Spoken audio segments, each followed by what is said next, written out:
We're back live at Guilford County Animal Services, where we have taken our To the Rescue Pet Adoption Show on the road this morning. A big part of animal rescue is breaking that recurring cycle of animal intakes. And a big way to do that is by preventing lost pets through microchipping. The process is simple, easy, and generally painless. Check out this demonstration. This is the microchip. Now the chip itself is the size of a grain of rice. You know, the little pinch may hurt for a second, but it's honestly the best thing we can do for them, just in case they ever get lost again.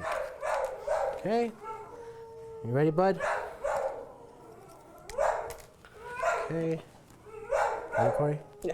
1, 2, whoop, all done. Very good. Then scan again.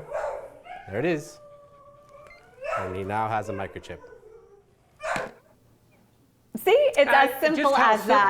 But of course, a chip is no good unless it has your updated information. Ed, you have more perspective on how to update chips and what to do if your pet's lost.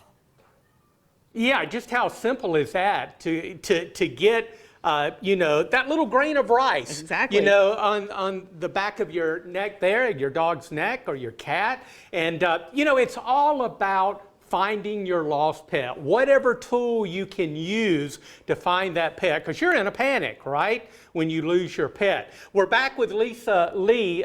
We're going to talk about and do a demonstration about microchips in just a second. But first of all, let's talk about ways you can find your pet. Absolutely. The first thing you should do is come to the animal shelter, right? If you think your pet is lost, come to the animal shelter to see if it's here first. And then go onto our website, file a lost pet report or a found pet report if you do find a dog that's wandering or lost, or a cat. And then look into our file on Paw Boost, and also join our pet detective page. So Guilford County has a pet detective page that we share our strays that come in every day, and help to match out any other animals that may be lost out there.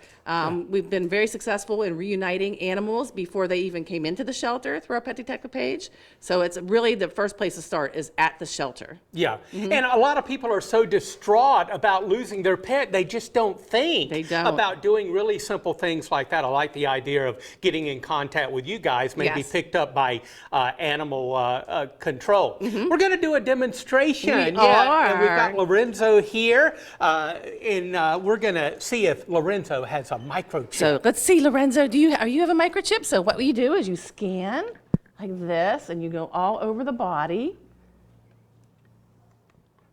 And then there it is. There's his microchip.